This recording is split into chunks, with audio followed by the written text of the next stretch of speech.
મિત્રો હવે પ્રકરણ 12 જોઈશું આપણે બાયોટેકનોલોજી અને તેના પ્રયોજનો સિદ્ધાંતો અને પ્રક્રિયાનું ચેપ્ટર આપણે ભણીને આવ્યા છીએ. હવે 12મા પ્રકરણની અંદર પ્રયોજનોની વાત કરીએ એટલે એનો ઉપયોગ ક્યાં થાય છે એની વાત કરવાની છે. અહીંયા તો બાયોટેકનોલોજી દ્વારા જનીનિક એનો ઉપયોગની પહેલાં વાત કરીશું કે ભાઈ બાયોટેકનોલોજી દ્વારા જનીનિક રૂપાંતરી સૂક્ષ્મજીવો હોય, ફૂગ હોય, વનસ્પતિઓ હોય અને પ્રાણીઓનો ઉપયોગ કરીને બાયોફાર્માસ્યુટિકલ અને જૈવિક પદાર્થોનું ઔદ્યોગિક સ્તરે ઉત્પાદન કરવામાં આવે છે. અને જૈવિક પદાર્થોનું ઔદ્યોગિક સ્તરે આ રીતે ઉત્પાદન કરી એનો ઉપયોગ થતો હોય છે.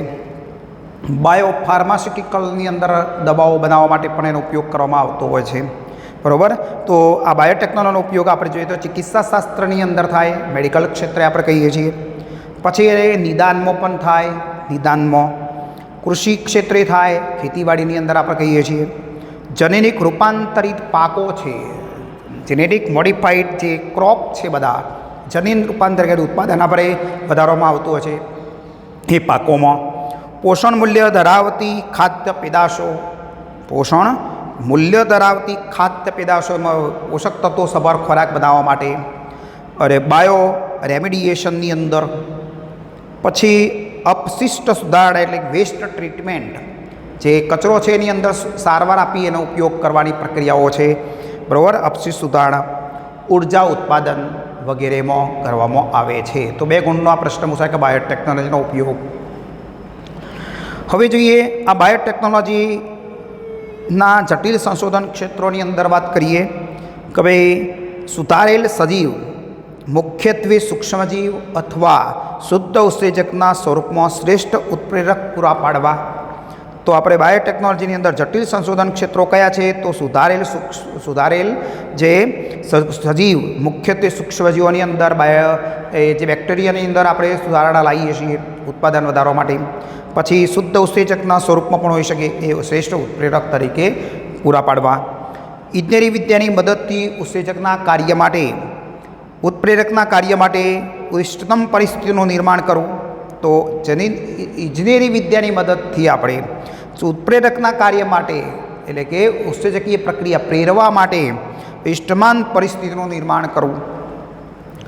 અનુપ્રવાહ સંસાધન ટેકનોલોજી દ્વારા પ્રોટીન અને કાર્બનિક સંયોજનનું શુદ્ધિકરણ કરવું. તો આ 3 સંશોધન ક્ષેત્રો છે. તો આપણે પહેલાં જોઈએ ખેતીવાડી ક્ષેત્રોની અંદર બાયોટેકનોલોજી કઈ રીતે ઉપયોગમાં આવે છે એની વાત કરીશું પહેલાં. તો અન્ન ઉત્પાદન વધારવા માટેના વિકલ્પ કયા છે અને જનીન પરિવર્તિત પાકોના ઉપયોગ શાના માટે ઉકેલ બની શકે છે? તો આપણે કહી શકીએ અન્ન ઉત્પાદન વધારવા માટેના વિકલ્પની અંદર આપણે જોઈએ તો એગ્રોકેમિકલ આધારિત ખેતી, કૃષિ રસાયણ આધારિત ખેતી હોવી જોઈએ. તો બરાબર, એગ્રોકેમિકલ કહીશું આપણે. બીજું કાર્બનિક ખેતી, ઓર્ગેનિક જે ફાર્મિંગ કરીએ છીએ, ખેતી કરવામાં આવે છે.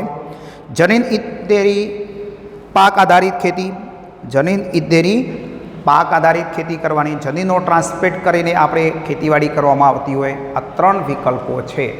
તો એક છે એગ્રોકેમિકલ, ઓર્ગેનિક ખેતી અને જનીન ઇત્તેરી પાક આધારિત એટલે કે જનીન પરિવર્તિત આધારિત ખેતી. હરિયાળી ક્રાંતિથી 3 ગણો અન્ન પુરવઠો વધારી શકાયો છે, પરંતુ તે વધતી જતી વસ્તી માટે હજુ અપૂરતો છે. બરાબર. વધારાનું ઉત્પાદન માત્ર સુધારેલી પાક જાતિઓના ઉપયોગ સાથે કુશળ વ્યવસ્થાપન અને એગ્રોકેમિકલ એટલે કે ખાતરો અને જંતુનાશકોને લીધે છે. તો વધારાનું ઉત્પાદન આપણે માત્ર સુધારેલી પાક જાતિઓના ઉપયોગની સાથે સાથે શું છે? કુશળ વ્યવસ્થાપન, મેનેજમેન્ટ પણ હોવું જોઈએ, એનું આયોજન પણ હોવું જોઈએ. વત્તા આપણે ખાતરો અને જંતુનાશકોનો કયા ખાતરો, કયા જંતુનાશકોનો ઉપયોગ કરીએ છીએ એ પણ અહીંયા લીધે ઉત્પાદન વધારી શકીએ છીએ.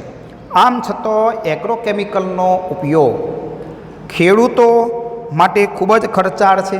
રાસાયણિક ખાતરોના ભાવ વધતા જાય છે, જંતુનાશક દવાઓના ભાવ વધતા જાય છે અને આ બધાનો ઉપયોગ કરી ઉત્પાદન વધારવા જાય તો ખૂબ ખર્ચાળ પડી જાય છે ખેતી અત્યારે. તો પરંપરાગત સંવર્ધનનો ઉપયોગ દ્વારા વર્તમાન જાતિઓના પાક ઉત્પાદનમાં વધારો સંભવ નથી. પરંપરાગત જે સંવર્ધન કરીએ છીએ આપણે કે આપણે ચીલાચાલુ પદ્ધતિથી પરાગરજના સંકરણની ક્રિયાઓ થતી હોય એનાથી કંઈ ઉત્પાદન પર વધારી શકતા નથી. તો આથી ખાતરો અને રસાયણોના ન્યૂનતમ ઉપયોગ સાથે વધુ કૃષિ ઉત્પાદનો ઉકેલ જનીન પરિવર્તિત પાકો દ્વારા બની શકે છે.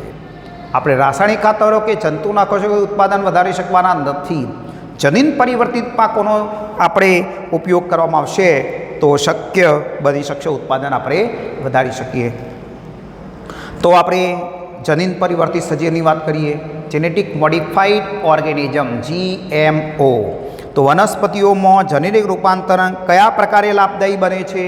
માર્ચ 2020ની અંદર આ પ્રશ્ન પૂછાઈ ગયેલો હતો, બરાબર. તો GMO કોને કહેવાય? જનીન પરિવર્તિત સજીવ કોને કહીશું આપણે, એની વાત કરીએ આપણે. તો અહીંયા આપણને એ વનસ્પતિ, બેક્ટેરિયા, ફૂગ તેમજ પ્રાણીઓ વગેરે કે જેના જનીન કૃત્રિમ રીતે પરિવર્તિત કરવામાં આવેલા હોય, એની અંદર કોઈ ઉપયોગી જનીન દાખલ કરવામાં આવેલો હોય તો આવા સજીવને આપણે જનીન પરિવર્તિત સજીવ કહીશું. કોઈ સજીવની અંદર વનસ્પતિ હોય, ફૂગ હોય, પ્રાણીઓ હોય, સૂક્ષ્મ બરાબર બેક્ટેરિયા હોય, તો એની અંદર કોઈ જનીન ઉત્પાદન માટેનું દાખલ કરવામાં આવે તો એવા સજીવને કેવું કહીશું આપણે? જનીન પરિવર્તિત સજીવ કહીશું. જેનેટિક મોડિફાઈડ ઓર્ગેનિઝમ તરીકે આપણે એને ઓળખીએ છીએ. તો વનસ્પતિમાં જનીન રૂપાંતરિત ઘણા બધા પ્રકારે લાભદાયી છે આપણને. એક, વનસ્પતિમાં શીત એટલે ઠંડી, અછત, ક્ષાર, ગરમી વગેરે અજૈવિક તાણ સામે કૃષિ પાકોને વધારે સહિષ્ણુતા બનાવવા. તો ઠંડી સામે સહિષ્ણુતા આવવી જોઈએ. કોઈ અછત સર્જાય કોઈ પોષક તત્વને તો એના સામે અહીંયા ટકી રહેવાની ક્ષમતા હોવી જોઈએ. ક્ષારો સામે ટકી શકવાની. ગરમી વધારે પડે છે ગ્લોબલ વોર્મિંગને કારણે, એ ગરમી સામે ટકી રહેવાની સહિષ્ણુતા હોવી જોઈએ. એ વધારે સહિષ્ણુ બનાવવા માટે આપણે આ તાણ, અજૈવિક તાણ સામે આપણે પર્યાવરણના પરિબળોને કેટલાક તાણ સર્જાય છે એના સામે પણ આપણે એને સહિષ્ણુતા બનાવવા માટે ઉપયોગ કરીશું. જંતુ પ્રતિરોધક પાકો દ્વારા જીવાતનાશક રસાયણો પરનો આધાર ઘટાડવા. જંતુ પ્રતિરોધક પાકો દ્વારા આપણે એવા પાકો વિકસાવો કે એ કીટકો સામે પ્રતિરોધક હોય. તો આવા જંતુ પ્રતિરોધક પાકો દ્વારા જીવાતનાશક રસાયણ, જે કેમિકલ દવાઓ જે છાંટવામાં આવે છે જંતુનાશક, એના એ પરનો આધાર ઘટાડવો. તો આપણે દવાઓ છોડવાની જરૂર ના પડે એવા પાકો વિકસાવો કે એવું જનીન એની અંદર દાખલ કરો કે જેના કારણે એ જંતુ પ્રતિરોધક પાક બની જાય, જેના કારણે આપણે રાસાયણિક જંતુનાશક દવાઓ છોડવાની જરૂર પડે નહીં. વનસ્પતિઓ દ્વારા ખનિજોના ઉપયોગની કાર્યક્ષમતા વધારવા. વનસ્પતિ દ્વારા ખનિજોનો ઉપયોગની કાર્યક્ષમતા વધારવી. વનસ્પતિને કયા પોષક ખનિજ તત્વોની જરૂર છે એ પ્રમાણે એને પૂરા પાડો તો આપણે ઉત્પાદન ઓટોમેટિક વધારી શકીએ નહીં, બરાબર. બીજું, લણણી પછી થતાં નુકસાનને ઘટાડવું. પાક લણી લીધા પછી પણ કેટલીક વખત નુકસાનકારક અસરો થતી હોય છે, તો એના સામે પણ એ લણણી થતી હોય નુકસાન ઘટાડવું. ખોરાકનું પોષણ મૂલ્ય વધારવું. ખોરાકની અંદર પોષક મૂલ્ય સભર ખોરાક ઉત્પાદન કરો, બરાબર.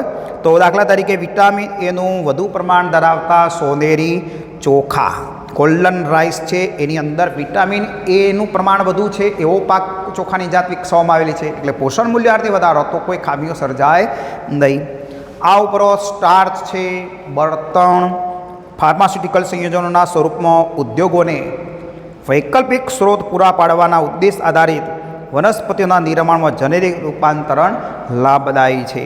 એટલે આપણે સ્ટાર્ચ ઉત્પાદન વધારવા અને બળતણ તરીકે ઉર્જા પ્રાપ્ત કરવા માટે તેમજ ફાર્માસ્યુટિકલ સંયોજનોના સ્વરૂપમાં આપણે આ ઉદ્યોગોને વૈકલ્પિક સ્ત્રોત પૂરા પાડવા માટે આ વનસ્પતિના નિર્માણમાં આપણે જેનેરિક રૂપાંતરણ લાભદાયી છે. જનીન રૂપાંતરિત કરેલું છે તો આપણે આ સ્ટાર્ચવાળો ખોરાક કે જે બળતણ કે ફાર્માસ્યુટિકલ સંયોજનના ઉદ્યોગોમાં ઉપયોગ કરી શકીએ.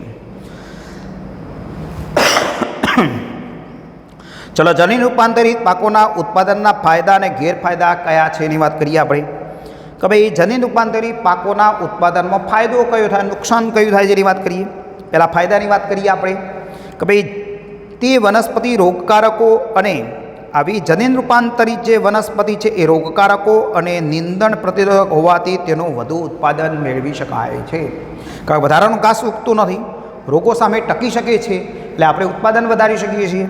બીજું, વિટામિન અને ખનિજોની વધુ માત્રા ધરાવતા પાકમાં પોષણકીય મૂલ્ય વધારે મેળવી શકાય છે. તો વિટામિન અને ખનિજોની માત્રા, ખનિજ તત્વોની ઉણપ ના સર્જાય, વિટામિનની ઉણપ ના સર્જાય વ્યક્તિમાં ખોરાકમાં, એટલે આવા વિટામિન અને ખનિજો સભર પાકમાં પોષણ મૂલ્ય વધારી આપણે મેળવી શક્યા છીએ. ત્રીજું, ક્ષાર. આવા જનીન પરિવર્તિત પાકો ક્ષારો સામે, શીત ઠંડી સામે કરા પડતા હોય, ઠંડુ વધારે વાતાવરણ થઈ જાય, ઠંડી, ઉષ્ણતા, ગરમી જેવા પરિબળો સામે વધારે સહિષ્ણુતા હોવાથી નિષ્ફળતાની શક્યતાઓ રહેતી નથી. એટલે આપણે સહન કરવાની ક્ષમતા વધારી શક્યા છીએ. પોષક મૂલ્ય સભર ખોરાક મેળવી શક્યા છે, વિટામિન અને ખનિજો સભર, અને વધતા આપણે રોગકારકો નિંદણના પ્રતિરોધક હોવાથી આપણે એનું ઉત્પાદન વધારી શક્યા છીએ. આ રીતે જીએમઓ આપણને ઉપયોગી થયું છે. ગેરફાયદા કયા? જનીન રૂપાંતરિત પાક કેટલીક વખત સ્થાનિક જાતિઓ માટે ભયજનક પણ નીવડે છે. સ્થાનિક જે વનસ્પતિઓ છે એના માટે એ ભયજનક નીવડે છે. દાખલા તરીકે બીટી વિષકારક જનીન પરાગરજમાં અભિવ્યક્ત થતો પરાગવાહક કીટકો માટે ભયજનક નીવડે છે. કારણ કે પરાગરજ જે ખાય છે કીટકો કેટલી વખત, તો એ કીટકો નાશ પામવાની શક્યતા રહેલી છે. બરાબર. બીજું, તેના દ્વારા મનુષ્યમાં એલર્જન, આવા બીટી કપાસ પરાગરજથી એલર્જી પણ થઈ શકે. પ્રતિજૈવિક પ્રસંગીમાં લેખકના પ્રવેશથી આરોગ્ય સંબંધી સમસ્યાઓ પણ સર્જાઈ શકે છે. ત્રીજું છે કુદરતી નિવસન તંત્રો. આહાર ઝાડમાં વિક્ષેપ કે નુકસાન કરી શકે છે. કુદરતી નિવસન તંત્રોની અંદર આવા કીટકો જે છે એ બીટી કપાસ ધરાવતા હોય કે પછી જનીન પરિવર્તિત જે જનીનો દાખલ કરેલા છે એ કેટલીક વખત કુદરતના નિવસન તંત્રની અંદર આહાર કડી છે એની અંદર અસર કરી શકે છે, અને એ નુકસાન પણ કરી શકે. એટલે આખી નિવસન તંત્રની અંદર આહાર શૃંખલા તૂટી જાય પણ છે. આર્થિક રીતે મોંઘા પણ પડે છે.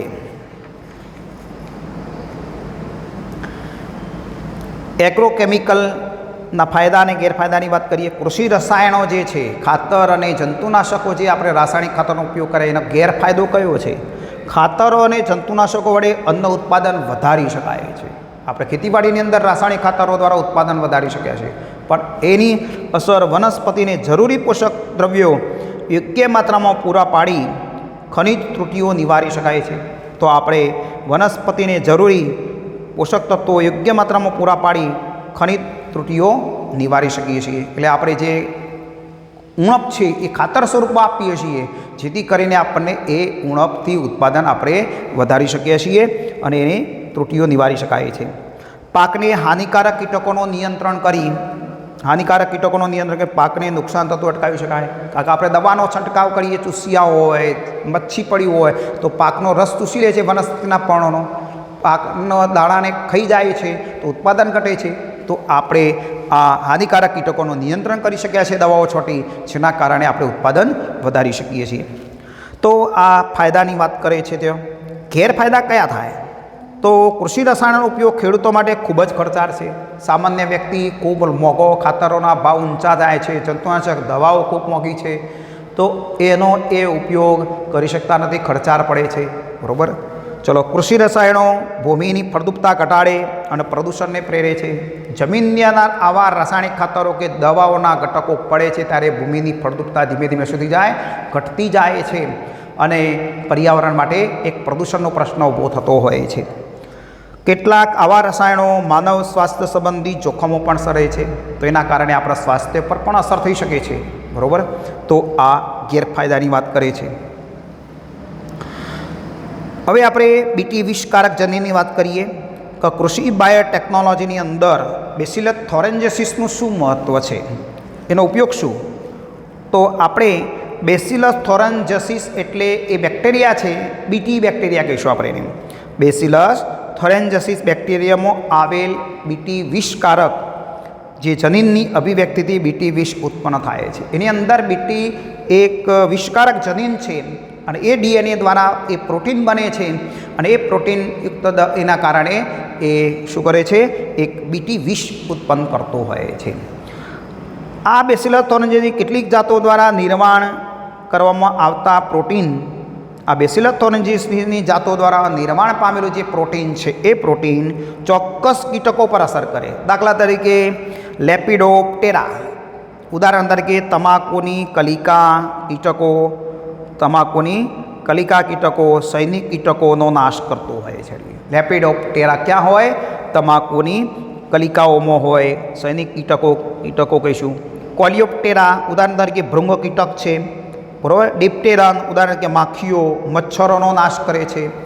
તો આપણે આવા પ્રોટીન ચોક્કસ કીટકો ઉપર એ અસર કરતા હોય છે, લેપિડોપ્ટેરા, કોલિયોપ્ટેરા અને ડિપ્ટેરન ઉપર.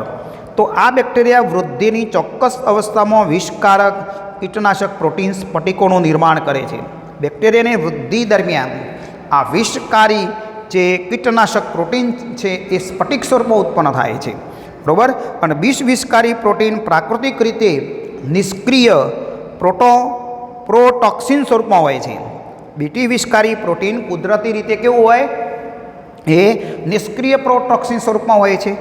અને જે કીટક આ નિષ્ક્રિય વિષને ખાય છે, જે નિષ્ક્રિય આ પ્રોટીનને ખાય છે, એ આંતરડામાં બેઝિક પીએચને કારણે એ નિષ્ક્રિય સ્ફટિકમય પ્રોટીન દ્રાવ્ય થતો એ સક્રિય સ્વરૂપમાં આવે છે. તો આ આલ્કલાઇન એટલે કે બેઝિક પીએચને આંતરડામાં બેઝિક પીએચને કારણે એ નિષ્ક્રિય જે પ્રોટીનના સ્ફટિક છે એ દ્રાવ્ય થઈ જાય છે અને સક્રિય સ્વરૂપમાં આવતા હોય છે, આંતરડાના કોષોમાં શોષાય છે, બરાબર. તો આ રીતે વિષ મધ્યાંતરની સપાટીના અધિસ્તરીય કોષો સાથે, મધ્યાંતરની સપાટીના જે અધિચ્છદીય કોષો છે એની સાથે જોડાઈને તેમાં છિદ્રો ઉત્પન્ન કરે છે આંતરડાના કોષો પર, અને તેના કારણે કોષો ફૂલીને ફાટી જાય છે. કોષો ફૂલી જશે, ફાટી જાય અને કીટકનું સુધી જાય છે, મૃત્યુ થતું હોય છે. એ કીટક પછી મરી જાય છે. તો આવું વિષકારક દ્રવ્ય એ કેવું છે? શરૂઆતમાં કુદરતી રીતે તો નિષ્ક્રિય સ્વરૂપમાં છે સ્ફટિકમય પ્રોટીન. હવે એ કીટકો એને ખાય છે, બરાબર. એ ખાય એટલે આંતરડાની અંદર જવાનું. આવું આંતરડાની અંદર બેઝિક પીએચ છે, એ બેઝિક પીએચને કારણે એ નિષ્ક્રિય સ્ફટિકમય પ્રોટીન છે એ દ્રાવ્ય થઈ જાય છે, અને દ્રાવ્ય થઈ આંતરડાના કોષોમાં શોષાય છે, છિદ્રો પાડે છે અને કોષો ફૂલી જાય છે અને પછી ફાટી જશે, જેના કારણે એ કીટક મૃત્યુ પામતું હોય છે. બેસિલસ થોરેન્જીસિસમાંથી વિશિષ્ટ બીટી વિષકારક જનીન અલગીકૃત કરીને કપાસ જેવી ઘણી પાક વનસ્પતિમાં દાખલ કરવામાં આવેલું છે. તો આ બેસિલસ થોરેન્જીસિસમાંથી આ જે પ્રોટીન બનાવતું જે જનીન છે એને અલગ કરી કપાસમાં દાખલ કરવામાં આવ્યું છે. એટલે આપણે કપાસનું નામ આપ્યું છે બીટી કપાસ કહીશું. આપણે એને કેવું નામ આપ્યું છે? ને બીટી કપાસ કહીશું. મોટા ભાગના બીટી વિષ ચોક્કસ કીટ જૂથ પર જ નિર્ભર કરે છે અને પાક તથા નિર્ધારિત કીટકો પર જનીનની પસંદગી આધાર રાખે છે. તો દાખલા તરીકે ઉદાહરણ ક્રાય આઈએસી જનીન દ્વારા સંકેતન પામતા વિષને ક્રાય કહે છે, જે ઘણા બધા પ્રકારના હોય છે. એક જનીન ક્રાય આઈએસી અને ક્રાય 2AB દ્વારા સંકેતન પામેલ પ્રોટીન કપાસના બોલમરને નિયંત્રિત કરે છે. તો કપાસના બોલમરને નિયંત્રિત કરતું આ પ્રોટીન કયું છે? તો ક્રાય 1AC અને ક્રાય 2AB. બીજું જનીન છે ક્રાય 1AB દ્વારા સંકેતન પામેલ પ્રોટીન મકાઈનામાં છિદ્રો પાડતી, મકાઈની અંદર છિદ્રો પાડતી જે જીવાત છે એ ઉપદ્રવી જીવાત કોર્ન બોરરનું નિયંત્રણ કરે છે. તો 2 જે રહી 1AB જે રહી એ કોનું મકાઈમાં છિદ્રો પાડતી જે કઈ છે? કોર્ન બોરર એટલે ઉપદ્રવી જીવાત છે એનું નિયંત્રણ કરી રહી છે, દાણામાં છિદ્રો પાડી દેતું હોય છે, બરાબર. તો આ કપાસમાં બોલવા માટે કોણ? ક્રાય 1AC, ક્રાય 2AB છે. અને 1AB જે રહ્યું એ મકાઈની અંદર જે છિદ્રો પાડતી ઉપદ્રવી જીવાતને કોર્ન બોરર કહીશું આપણે. એ કોર્ન એટલે મકાઈ અને બોરર એટલે છિદ્રો પાડવાવાળી એ જીવાતને શું કરે છે? નિયંત્રિત કરે છે. તો બીટી વિષકારક જનીનની બેક્ટેરિયામાં પ્રતિકૃતિઓ તૈયાર કરી અને વનસ્પતિમાં પ્રદર્શિત કરવામાં આવે છે. તો આ બીટી જે વિષકારક જનીન છે ને એ બેક્ટેરિયામાં પ્લાસ્મિડ સાથે જોડી દઈ અને બેક્ટેરિયા દ્વારા અનેક નકલો બધી ઉત્પન્ન કરવામાં આવે છે. અને એ જનીનને હવે વનસ્પતિમાં દાખલ કરવામાં આવેલી છે. એ જનીનને એ પ્રતિકૃતિઓ તૈયાર કરી પછી ક્ષમાં દાખલ કરવાનું, આપણા વનસ્પતિના પાકોમાં દાખલ કરવામાં આવે છે. આ રીતે કીટ પ્રતિકારક વનસ્પતિઓ તૈયાર કરવામાં આવતી હોય છે. કારણ કે વનસ્પતિમાં એ જનીન પ્રોટીન બનાવશે એટલે એને જે કીટક ખાય છે એના આંતરડામાં જશે, છિદ્રો પાડી મરી જાય છે. તો આ તે વનસ્પતિને આપણે કીટક પ્રતિરોધક તૈયાર કરો. દાખલા તરીકે બીટી કપાસ છે, બીટી મકાઈ છે, બીટી ચોખા, ટામેટાં, બટાટા, સોયાબીન વગેરે આપણે ઉત્પાદન કરી શક્યા છીએ. બીટી રીંગણ છે તો આપણે આ રીતે ઈયળો જે રહીએ એના છિદ્રો પાડતી અટકાવી શક્યા છીએ. ક્રાય પ્રોટીન, ક્રાય જનીન દ્વારા સંકેતન પામતું જે પ્રોટીન છે એને આપણે એ ક્રાય પ્રોટીન કહીશું. તો એ પેદા કરતો સજીવ કયો છે? બેસિલસ થોરેન્જીસિસ છે. મનુષ્ય એ બીટી વિષકારક જનીનની બેક્ટેરિયામાં પ્રતિકૃતિઓ તૈયાર કરીને વિવિધ વનસ્પતિઓમાં પ્રદર્શિત કરે છે અને એ વનસ્પતિને જનીનિક રૂપાંતર દ્વારા કીટ પ્રતિરોધક બનાવવામાં આવેલી છે. તો આવી બીટી કપાસ છે, બીટી મકાઈ છે, એવી વનસ્પતિઓ આપણને જોવા મળે છે. તો હવે આપણે એક પેસ્ટ પ્રતિકારક વનસ્પતિ અથવા આરએનએ અંતક્ષેપની આપણે આગળ વાત કરીશું.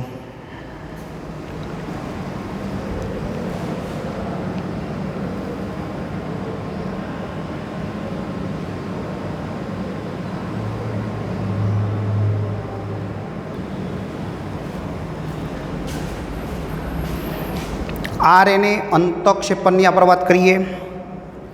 મેલાઇડેગાઇન ઇનકોગ્નિશિયા જાતના જે સૂત્રકુમી છે એ તમાકુના છોડના મૂળ ઉપર ચેપ લગાડી પરોપજીવી તરીકે વસે છે. તો તમાકુના મૂળ ઉપર ચેપ લગાડી પરોપજીવન તરીકે કોણ, કયા સૂત્રકુમી? તો મેલાઇડેગાઇન ઇનકોગ્નિશિયા. તેના કારણે તમાકુના ઉત્પાદનમાં ખૂબ જ ઘટાડો થાય છે. તો આરએનએ અંતક્ષેપણ પ્રક્રિયા ઉપર આધારિત આ યોજના દ્વારા આપણે આ સૂત્રકુમીનો ચેપ જે લાગે છે એને અટકાવવામાં મદદરૂપ થાય છે. કઈ પદ્ધતિ? આરએનએ અંતક્ષેપણ દ્વારા. આરએનએ અંતક્ષેપ બધા સુકોષકેન્દ્રી સજીવોમાં કોષીય સુરક્ષા માટેની એક પદ્ધતિ છે. તો આ પદ્ધતિની અંદર આરએનએ અંતક્ષેપણ પદ્ધતિમાં વિશિષ્ટ એક મેસેન્જર આરએનએ પૂરક ડબલ સ્ટ્રેન્ડ આરએનએ સાથે જોડાયા બાદ નિષ્ક્રિય થઈ જાય છે. ડબલ સ્ટ્રેન્ડ ડીએસ એટલે ડબલ સ્ટ્રેન્ડ આરએનએ સાથે જોડાયા બાદ એ નિષ્ક્રિય થઈ જાય છે. તેના પરિણામે મેસેન્જર આરએનએનું ભાષાંતર અટકે છે. તો આ પદ્ધતિમાં આપણે વિશિષ્ટ જે મેસેન્જર આરએનએ પૂરક ડબલ સ્ટ્રેન્ડ આરએનએ સાથે જોડાઈ ગયા બાદ એ નિષ્ક્રિય થઈ જાય છે.